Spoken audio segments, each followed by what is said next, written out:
And again, this is Jean Lowe Maitre, I believe is how you pronounce that. And my French is terrible, but it's a clone of Louis Vuitton, obviously. And this is a really floral centric. Oh my goodness, it's so rich and so rosy. It has a strong wood, a resinous wood to it as well, that is not deep and dark, but rather I think it just smells very luxurious, very rich. It's an older style fragrance, in my opinion. I'm not talking like going way back vintage, but it's more like something that I would have expected to come out of the 80s or the 90s. And so it has that type of a feel to it for me. Now, it has a pronounced oud fragrance within there, patchouli for sure, and then the floral notes. Those are the ones that I sense the most on this. I wouldn't describe it as warm. I would describe this one more as sophisticated, rich is how I would likely assign this, and also very much a type of luxurious type of floral fragrance. It is definitely floral, so for someone, for a guy who is not used to wearing florals, this is going to be too much. But for me, I'm used to wearing rose fragrances and some floral fragrances.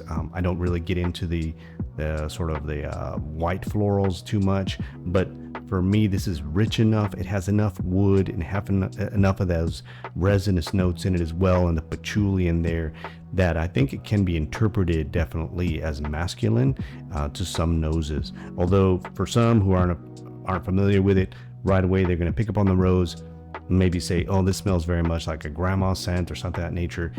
That to me isn't a stretch of the imagination if that's the association you make with floral notes, and particularly rose florals, because this will be more within that ballpark. So for me, I pick up more on the rose being rich and luxurious and with the woods in there. So I don't really make that association. But nevertheless, it's probably one of the top 5 for me. I spend a lot of time wearing this, and this is perfect for the winter, perfect for cooler weather. Although I'll tell you, my experience with it was that I wore it to an anniversary party, and it was outside, and I even wore it in the kind of a warm weather before a thunderstorm.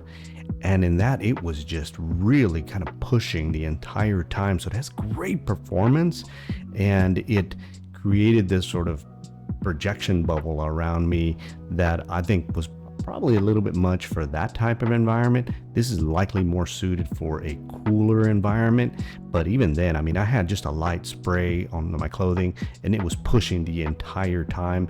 I was there maybe a good solid 4 hours out of that event, and I know that people around me must have picked up on it. It leaves a sillage as well, so excellent performer. It reminds me of the Club Nuit Intense, the one that I featured in a different video. They're very similar. They're almost like cousins of each other. It's that loud sort of, I don't want to say vintage, but 80s, 90s type of rose fragrance with some woods, and additionally a kind of an update, if you will, that combination with the patchouli. Personally, I can enjoy it. I think if you have the confidence to be able to wear a floral fragrance, this fragrance definitely can be worn by a man. Although if you're not comfortable with roses, with anything that is really floral, this may not be for you. So one of my top 5, this is Jean Lowe Maitre. I think that's how you pronounce that, so forgive me for my mispronunciation, but awesome fragrance nonetheless. It's one of the top 5 within my collection.